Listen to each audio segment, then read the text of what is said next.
So I've had a couple people in my lives ask me which bit ratchet set is better, the Icon bit ratchet set or the Vim bit ratchet set. Personally, I think both of these sets have their place, so let's dive right in and talk about these tools. So first off, we're gonna start off with the Icon set. So as you can see, it's a very small case, a lot smaller than the Vim set. You could actually throw this in your pocket, take it with you.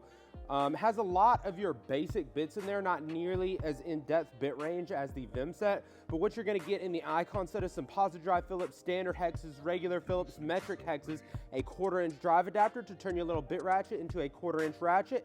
You have Torxes, with some of those bigger sizes being security Torxes, and 2 little flatheads there. Now, one of the big features about the Icon set that the Vim set does not have is this really short little bit ratchet.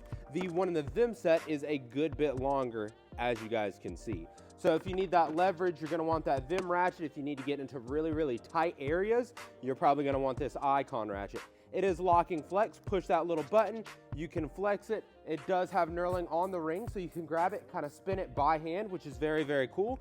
You do have this optional little extension bar here as well. So you can actually put that in, use it as an extension. There are these little dots on it, and if you line the dots up with the white dots on the ratcheting head, you can turn this into a T-handle, put your bits in the bottom, or you can even use this as a actual ratchet length extension and put a little bit more length on your Icon ratchet.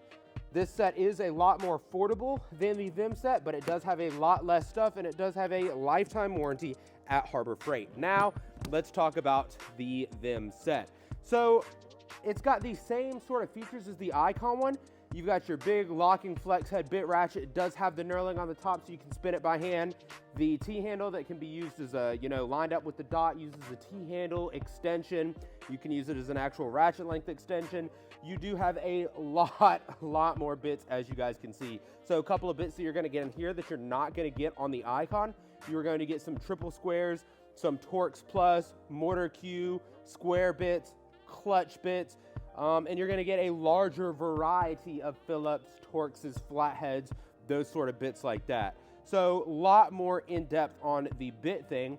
You do have a little impact driver adapter there, so if you had an impact driver, you could go on ahead and use all these in that. They are S2 steel. Not exactly sure if they're impact rated, but I know Vim preaches that their tools are, they can be used on impacts. So the biggest feature though on the Vim set that you're not gonna get with the Icon set is these low profile sockets right there. 5, 5.5, all the way to 10 millimeters. So check this out. We've got our 10 millimeter right here. A lot of you auto guys are real familiar with that size. Look at that, super, super small, fits right into that bit ratchet, and you're ready to go to work. These are specially designed for these bit ratchets, but those could be super, super handy for some people doing something like dash work. Maybe you're working up in a cab of a machine, you're in a really tight area, stuff like that, and you do have that 1/4-inch drive adapter to turn this into a 1/4-inch ratchet. But personally, I think both of these kits have their place. If you're gonna be doing just basic work, you're not gonna need the Mortar Q, Torx Plus, anything like that. You don't need the length. The Icon set would be, good enough. You got all your standard bits in there, a little bit ratchet. Good for on-the-go work, but if you need to get a little bit more in depth, you're using some of those specialty fasteners, you plan on using it on some of those smaller actual hex fasteners in tight areas, I would say go for the Vim set. Both of these sets do sport a lifetime warranty, and they're both just very good quality in general. I've had both of these sets for over a year, and they haven't done me wrong yet. I've never broke a bit, never broke the bit ratchet, anything like that. If either of you guys have either of these sets, the little Icon bit ratchet set or the Vim FRBS 89 bit ratchet set, let me know which one you prefer and how you like your set down in the comments below. I would absolutely love to hear your thoughts and opinions. And as always, thank you all for watching. I really hope y'all enjoyed the video. If you did, please drop a like and a follow. It really helps support the page. But again, thank y'all for watching. Hope y'all have a wonderful night. Tools R Us, out.